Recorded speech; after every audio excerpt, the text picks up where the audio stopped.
ಮೂವತ್ತೇಳನೇ ಅಧ್ಯಾಯ. ಚಾವಡಿ ಮೆರವಣಿಗೆ. ಈ ಅಧ್ಯಾಯದಲ್ಲಿ ಹೇಮಾಡಪಂತರು ವೇದಾಂತದ ವಿಚಾರಗಳನ್ನು ಪೀಠಿಕೆಯಲ್ಲಿ ವಿವರಿಸಿ ನಂತರ ಚಾವಡಿ ಮೆರವಣಿಗೆಯನ್ನು ಹೃದಯಂಗಮವಾಗಿ ಚಿತ್ರಿಸಿದ್ದಾರೆ. ಸಾಯಿಬಾಬಾ ಅವರ ನಿತ್ಯ ಜೀವನವೇ ಧನ್ಯವಾದದ್ದು. ಅವರ ರೀತಿ ನೀತಿಗಳು ವರ್ಣನಾತೀತ. ಅವರು ಕೆಲವು ವೇಳೆ ಬ್ರಹ್ಮಾನಂದದಲ್ಲಿ ತಲ್ಲೀನರಾಗಿದ್ದು, ಇನ್ನಿತರ ಸಮಯದಲ್ಲಿ ಆತ್ಮಜ್ಞಾನದಿಂದ ತೃಪ್ತರಾಗಿರುತ್ತಿದ್ದರು. ಕೆಲವು ವೇಳೆ ತಮ್ಮ ಕಾರ್ಯವನ್ನು ನಿರ್ವಹಿಸುತ್ತಾ ನಿಶ್ಚಿಂತರಾಗಿರುತ್ತಿದ್ದರು ಮತ್ತು ಕೆಲವು ವೇಳೆ ಸುಮ್ಮನೆ ಕುಳಿತಿರುತ್ತಿದ್ದರು. ಆದರೆ ಸೋಮಾರಿಗಳಾಗಿರಲಿಲ್ಲ. ಅವರು ಯಾವಾಗಲೂ ಆತ್ಮದಲ್ಲಿಯೇ ತಲ್ಲೀನರಾಗಿರುತ್ತಿದ್ದರು. ಸಾಗರದಂತೆ ಅವರು ಶಾಂತಿಯುತರಾಗಿ ಕಂಡುಬಂದರೂ ಅಪಾರವಾದ ಆಳದಲ್ಲಿ ಇರುತ್ತಿದ್ದರು. ಬಾಬಾ ಅವರ ರೀತಿಯನ್ನು ವರ್ಣಿಸಲು ಯಾರಿಗೆ ಸಾಧ್ಯ? ಪುರುಷರನ್ನು ಸಹೋದರರಂತೆಯೂ ಹೆಂಗಸರನ್ನು ತಾಯಿ ತಂಗಿಯರಂತೆಯೂ ಕಾಣುತ್ತಿದ್ದರು. ಅವರು ಶುದ್ಧ ಬ್ರಹ್ಮಚಾರಿಗಳಾಗಿದ್ದರು. ಅವರೊಡನೆ ಕಾಲ ಕಳೆದಾಗ ನಮಗೆ ಲಭಿಸಿದ ಜ್ಞಾನವು ಚಿರಾಯುವಾಗಲಿ. ಸದಾ ಭಕ್ತಿಯಿಂದ ಶ್ರದ್ಧೆಗಳಿಂದ ಅವರ ಪಾದಸೇವೆಯನ್ನು ಮಾಡೋಣ. ಚರಾಚರಗಳಲ್ಲಿಯೂ ಅವರನ್ನು ಕಂಡು ಅವರನ್ನು ನಾವು ಪ್ರೀತಿಸೋಣ. ಅವಿಸ್ಮರಣೀಯ ದೃಶ್ಯ. ಬಾಬಾ ಮಲಗುವ ರೀತಿಯನ್ನು ಈಗಾಗಲೇ ವಿವರಿಸಿದ್ದೇನೆ. ಅವರು ಒಂದು ದಿನ ಮಸೀದಿಯಲ್ಲಿಯೂ ಮತ್ತೊಂದು ದಿನ ಚಾವಡಿಯಲ್ಲಿಯೂ ಮಲಗುತ್ತಿದ್ದರು. ಈ ತರಹದ ವಾಡಿಕೆ ಅವರ ಮಹಾಸಮಾಧಿಯ ತನಕವೂ ಜರುಗಿತು. 1909 ಡಿಸೆಂಬರ್ 10ನೇ ತಾರೀಖಿನಿಂದ ಭಕ್ತರು ಬಾಬಾ ಅವರನ್ನು ಚಾವಡಿಯಲ್ಲಿ ಪೂಜಿಸತೊಡಗಿದರು. ಅವರ ದಯೆಯಿಂದ ಅದನ್ನು ಇಲ್ಲಿ ವರ್ಣಿಸಿದ್ದೇನೆ. ಬಾಬಾ ಅವರು ಚಾವಡಿಗೆ ಮಲಗಲು ಹೋಗುವ ಸಮಯದಲ್ಲಿ ಭಕ್ತರು ಮಸೀದಿಯಲ್ಲಿ ನೆರೆದು ಮೊದಲು ಭಜನೆ ಮಾಡುತ್ತಿದ್ದರು. ಅವರ ಹಿಂದೆ ಒಂದು ಸಣ್ಣ ರಥವು, ಬಲಭಾಗದಲ್ಲಿ ಬಾಬಾ ಅವರ ಮುಂದೆ ತುಳಸಿ ಬೃಂದಾವನವು, ಇವುಗಳ ಮಧ್ಯೆ ಭಜನೆ ಮಾಡುವ ಭಕ್ತ ಕೋಟಿಯು ಕಂಗೊಳಿಸುತ್ತಿತ್ತು. ಭಜನೆ ಮಾಡಲು ಗಂಡಸರು, ಹೆಂಗಸರು, ಮುದುಕರು, ಚಿಕ್ಕ ಮಕ್ಕಳು ಎಲ್ಲರೂ ನೆರೆಯುತ್ತಿದ್ದರು. ಕೆಲವರು ತಾಳಗಳನ್ನು ಮತ್ತೆ ಕೆಲವರು ಚಿಪಳಿಗಳನ್ನು, ಇತರರು ಮೃದಂಗ, ಖಂಜೀರಿ ಮತ್ತು ಡೊಳ್ಳುಗಳನ್ನು ಬಾರಿಸಿ ಭಜನೆ ಮಾಡುತ್ತಿದ್ದರು. ಆಯಸ್ಕಾಂತ ರೂಪಿಯಾದ ಬಾಬಾ ಅವರು ಭಕ್ತರೆಲ್ಲರನ್ನೂ ಆಕರ್ಷಿಸುತ್ತಿದ್ದರು. ಅಂಗಳದಲ್ಲಿ ಕೆಲವರು ದೀಪಗಳನ್ನು ಹಚ್ಚುತ್ತಲೂ ಮತ್ತೆ ಕೆಲವರು ಪಲ್ಲಕ್ಕಿಯನ್ನು ಶೃಂಗರಿಸುತ್ತಲೂ, ಕೆಲವರು ದಂಡವನ್ನು ಹಿಡಿದುಕೊಂಡು ಬಾಬಾ ಅವರ ಜಯಘೋಷವನ್ನು ಮಾಡುತ್ತಲೂ ಇದ್ದರು.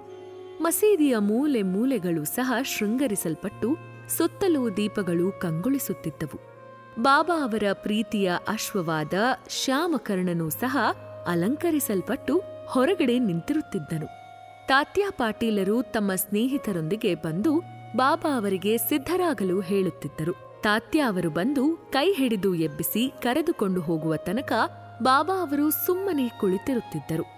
ತಾತ್ಯಾ ಬಾಬಾ ಅವರನ್ನು ಮಾಮಾ ಎಂದು ಕರೆಯುತ್ತಿದ್ದರು.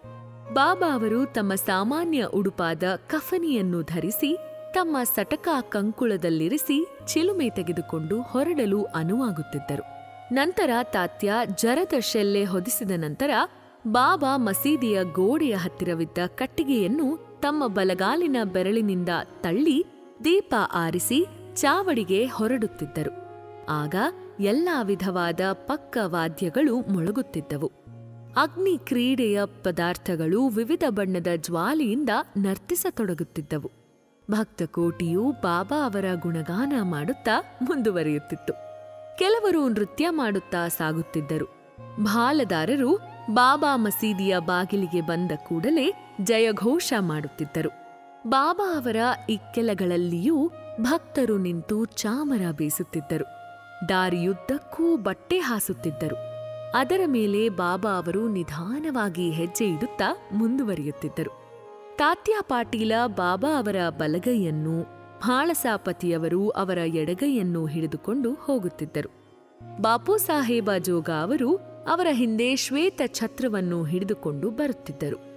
ಈ ರೀತಿ ವೈಭವಯುತರಾಗಿ ಬಾಬಾ ಚಾವಡಿಗೆ ಸಾಗುತ್ತಿದ್ದರು. ಶೃಂಗರಿಸಲ್ಪಟ್ಟ ಶ್ಯಾಮಕರ್ಣನು ಬಾಬಾ ಅವರಿಗೆ ದಾರಿಯನ್ನು ತೋರಿಸುತ್ತಾ ಸಾಗುತ್ತಿದ್ದನು.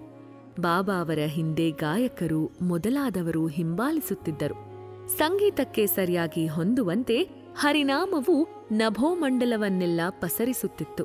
ಅಂತೆಯೇ ಬಾಬಾ ಅವರ ನಾಮವೂ ಸಹ ಪಸರಿಸುತ್ತಿತ್ತು.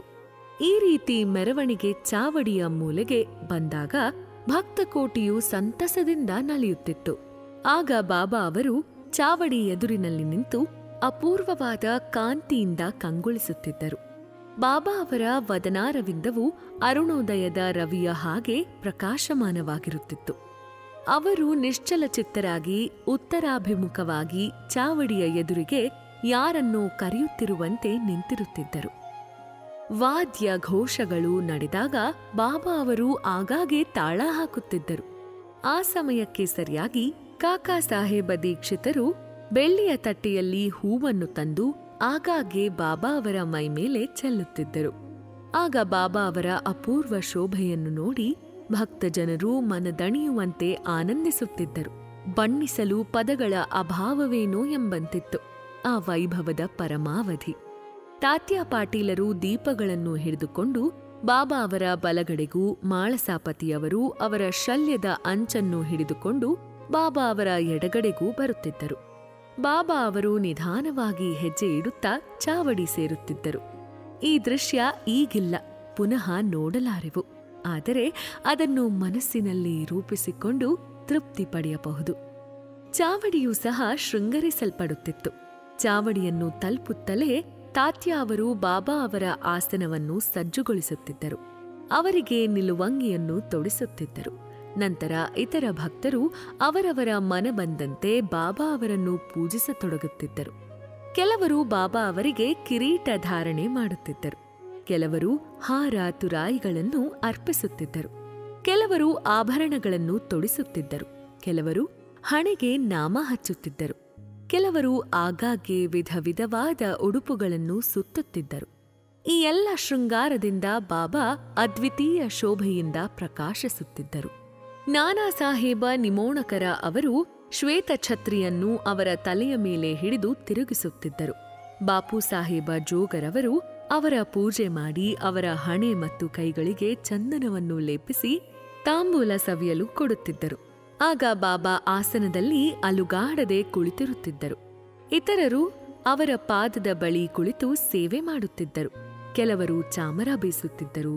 ಶ್ಯಾಮ ಅವರು ಹುಕ್ಕ ಅಣಿ ಮಾಡಿ ತಾತ್ಯಾ ಅವರಿಗೆ ಕೊಡುತ್ತಿದ್ದರು. ಅವರು ಅದನ್ನು ಒಂದು ಸಲ ಎಳೆದು ನಂತರ ಬಾಬಾ ಅವರಿಗೆ ಕೊಡುತ್ತಿದ್ದರು. ನಿಜಕ್ಕೂ ಆ ಚಿಲುಮೆ ಧನ್ಯವಾದದು.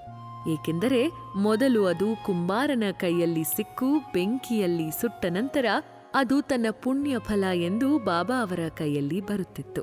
ಈ ಸಮಾರಂಭದ ನಂತರ ಭಕ್ತರು ಹಾರ ತುರಾಯಿಗಳನ್ನು ಅರ್ಪಿಸುತ್ತಿದ್ದರು. ಷಡ್ಗುಣ ಪರಿಪೂರ್ಣರು, ವೀತರಾಗರು, ಮೋಹದಿಂದ ಮುಕ್ತರೂ ಆದ ಬಾಬಾ ಅವರಿಗೆ ಇವುಗಳಲ್ಲಿ ಆಸಕ್ತಿ ಇರಲಿಲ್ಲ. ಆದರೆ ಭಕ್ತರ ಪ್ರೀತಿಗೋಸ್ಕರ ಅವರವರ ಮನ ಬಂದಂತೆ ತಮ್ಮನ್ನು ಪೂಜಿಸಲು ಬಾಬಾ ಅನುಮತಿ ನೀಡುತ್ತಿದ್ದರು. ಕೊನೆಯದಾಗಿ ಬಾಪು ಸಾಹೇಬ ಜೋಗ ಅವರು ಆರತಿ ಬೆಳಗುತ್ತಿದ್ದರು. ವಾದ್ಯಗಳು ಮೊಳಗಿ ಆರತಿಯ ನಂತರ ಭಕ್ತರು ಬಾಬಾ ಅವರ ಆಶೀರ್ವಾದ ಪಡೆದು ಹಿಂತಿರುಗಿ ಹುಕ್ಕ ಮುಂತಾದವುಗಳನ್ನು ಕೊಟ್ಟು ತಾತ್ಯಾ ಹೊರಡಲು ಸಿದ್ಧರಾಗುತ್ತಿದ್ದರು. ಆಗ ಬಾಬಾ ಅವರನ್ನು ಕರೆದು, ನನ್ನನ್ನು ಕಾಪಾಡು, ಮನೆಗೆ ಹೋಗು, ಆದರೆ ರಾತ್ರಿ ಆಗಾಗ್ಗೆ ಬಂದು ವಿಚಾರಿಸು ಎಂದು ಹೇಳುತ್ತಿದ್ದರು.